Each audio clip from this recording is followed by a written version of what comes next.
Reaction है हमारी next reaction है रीमन-टिमन रिएक्शन। रीमन-टिमन रिएक्शन और कॉलवेज रिएक्शन, दोनों ही रिएक्शन हमारी रिएक्शन विद फिनोल है। तो यहाँ पे हमें जब पता है कि दोनों रिएक्शन फिनोल की हैं तो हमें क्या करना है, यहाँ पर लिख लेना है फिनोल।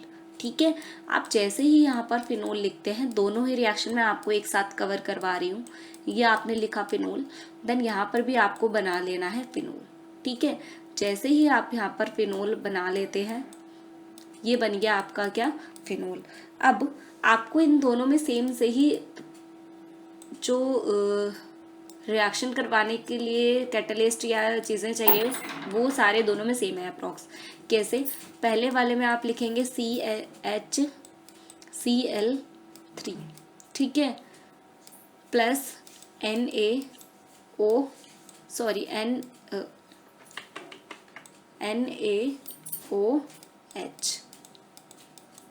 और HCl। ठीक है, और जो नीचे वाला यानी कि कॉल्वे रिएक्शन है, कॉल्वे रिएक्शन के अंदर भी आपको बस फर्स्ट प्रोडक्ट को चेंज कर दीजिए, क्या आएगा, CO2। ठीक है, देन आपको बाकी सारी चीज़ें एज इट इज लिख देनी है, NaOH और HCl। ठीक है, ये हो गई आपके तीनों चीज़ें कंप्लीट। अब आपको क्या याद रखना है, याद रखना है कि जो रीमन-टिमन और कॉल्वे रिएक्शन, इसकी शॉर्ट ट्रिक आपको याद रखना है। देखो, मैं इसको आपके सी नेम से बता रही हूँ ताकि आपको याद रखना इजी पड़े। कैसे याद रखेंगे, रीमर रिएक्शन में याद रखो रीमर का आलू। कैसे, रीमर का आलू और कॉल्वे की कार। तो इससे होगा क्या, देखो, आलू यानी कि आपको याद रखना है एल्डिहाइड, और एल्डिहाइड कौन सा ग्रुप होता है, CHO ग्रुप होता है। कार से याद रखोगे कार्बोक्सिलिक एसिड, कार्बोक्सिलिक एसिड में क्या है, COOH, यानी कि जो आपका यहाँ पर प्रोडक्ट होने वाला है वो क्या होने वाला है, फिनोल। तो आप बनाओगे ही बनाओगे, यानी कि यहाँ पर आप OH तो लिखोगे ही, बट इसकी जो सेकेंड पोजीशन यानी कि ये हमारी ऑर्थो पोजीशन है, यहाँ पर जुड़ जाएगा CHO ग्रुप। और यहाँ पर जो आपका प्रोडक्ट होगा वो क्या होगा, इसमें आपको पता है कार्बोक्सिलिक एसिड जोड़ना है, यानी कि आप फिनोल तो बनाएंगे ही बनाएंगे, यहाँ पर OH लिखेंगे और साथ में आप यहाँ पे क्या जोड़ देंगे, COOH जोड़ देंगे। तो ये सबसे सिंपल से सिंपल ट्रिक के साथ हम इसको देख रहे हैं। देखो, तो अब हमने ये तो बना लिया, ये बन गया प्रोडक्ट और ये भी प्रोडक्ट बन चुका है, हमारी रिएक्शन कंप्लीट है। बट एक मोस्ट इम्पॉर्टेंट चीज़ है जो यहाँ पर स्किप हो रही है, वो ये है कि इसका नाम क्या होगा, नेम मोस्ट इम्पॉर्टेंट है। देखो, ये हमारा एल्डिहाइड है तो आपको इसका नाम याद रखना है सैलीसैल्डिहाइड। ठीक है, एल्डिहाइड है तो सैलीसैल्डिहाइड, और ये क्या है, कार्बोक्सिलिक एसिड, तो इसका याद रखोगे, इसका याद रखना है आपको क्या, सैलिसैलिक एसिड। ठीक है, क्योंकि एसिड था, कार्बोक्सिलिक एसिड में भी एसिड था, तो सैलिसैलिक एसिड, और रीमन-टिमन रिएक्शन में एल्डिहाइड था तो इसलिए क्या बनेगा, सैलिसैल्डिहाइड। ये इनकी स्पेलिंग्स है, अगर आपको स्पेलिंग्स में प्रॉब्लम है तो, कि एल्डिहाइड वाला जिसमें एल्डिहाइड जुड़ा है वो सैलिसैल्डिहाइड हो जाएगा, जिसमें कार्बोक्सिलिक एसिड जुड़ा है वो सैलिसैलिक एसिड हो जाएगा। ठीक है, देन चलते हैं नेक्स्ट। इस रिएक्शन में जो कि है रोजरमंड रिएक्शन, इस रिएक्शन में आपको करना क्या है, आपको लेना है बेंजाइल क्लोराइड।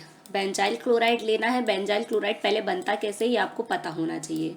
तो बेंजीन के ऊपर आपको जोड़ देना है कार्बन के साथ, कार्बन ये है, इस कार्बन के ऊपर जुड़ा होगा ऑक्सीजन, देन यहाँ पर क्या जोड़ा है, क्लोरीन जोड़ा है, इसे हम कहते हैं बेंजाइल क्लोराइड। ठीक है, अब ये रिएक्शन होगी किसके प्रेजेंस में, ये रिएक्शन आपको करनी है किसकी प्रेजेंस में, H2, यानी कि H2 के प्रेजेंस में, प्लस में ये जो आपकी रिएक्शन है प्लैटिनम और BaSO4,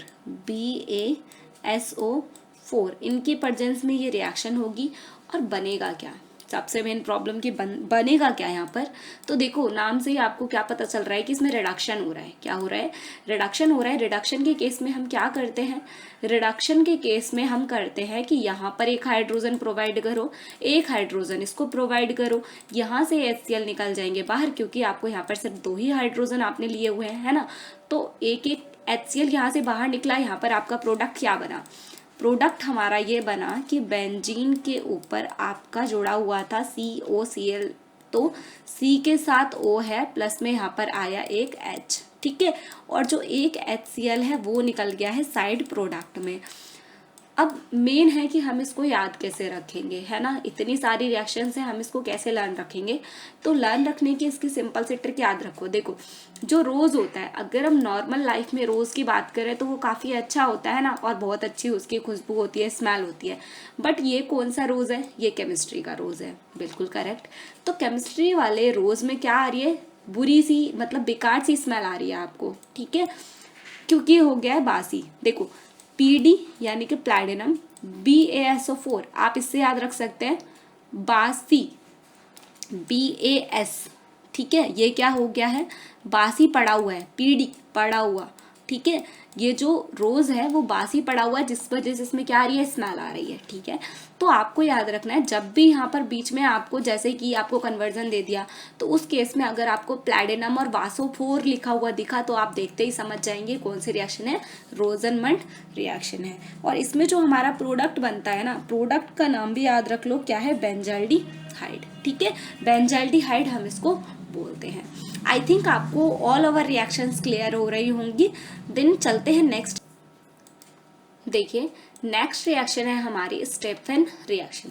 स्टेफन रिएक्शन में आपको एक चीज याद रखनी है, स्टेनस क्लोराइड, SnCl2, यानी कि स्टेफन में स्टेनस क्लोराइड के साथ हम रिएक्शन करेंगे। और इसमें क्या होता है, RCN के साथ हम रिएक्शन करते हैं। RCN के साथ आपको लेना है स्टेनस क्लोराइड यानी कि SnCl2, और प्लस में आपको लेना है एसिड यानी कि हाइड्रोक्लोरिक एसिड। चलो आपको एक चीज़ तो पता चल गई, ये हमारी RCN की रिएक्शन है, ठीक है। और इसमें हमें लेना क्या होता है, किसके साथ रिएक्शन होगी, रिएक्शन होगी स्टेनस क्लोराइड के साथ, जो कि आपको नेम से याद रखना है।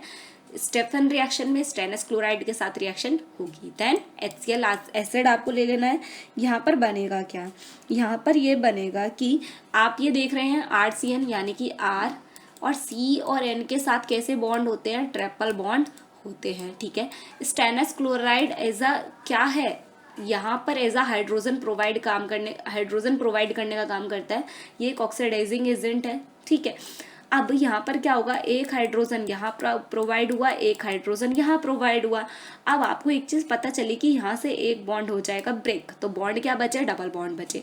और यही तो हमारा प्रोडक्ट है, RCH डबल बॉन्ड N के साथ भी एक हाइड्रोजन, ठीक है, ये हमारा है प्रोडक्ट। अब आपको इसका करना है हाइड्रोलाइसिस। हाइड्रोलाइसिस किसकी प्रेजेंस में होता है, H3O पॉजिटिव के प्रेजेंस में आपका हाइड्रोलाइसिस होता है।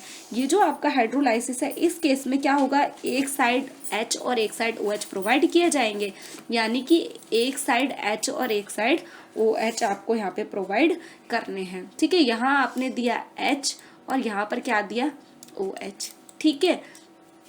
एक बॉन्ड हो जाएगा आपके यहाँ से ब्रेक, फिर से आपने एक यहाँ पर H दिया और यहाँ पर जैसे ही आप इसको देंगे फिर से एक यहाँ पर क्या आएगा, H, और दूसरा बॉन्ड भी क्या हो जाएगा, ब्रेक।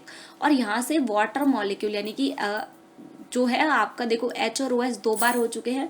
अब यहाँ से एक O और यहाँ से एक H, ये बाहर निकल जाएंगे और ये NH3 भी बाहर निकल जाएगा। आपके पास बचा क्या, बचा है आपके पास RCO और H, ये चीज़ें आपके पास बची हैं, ठीक है।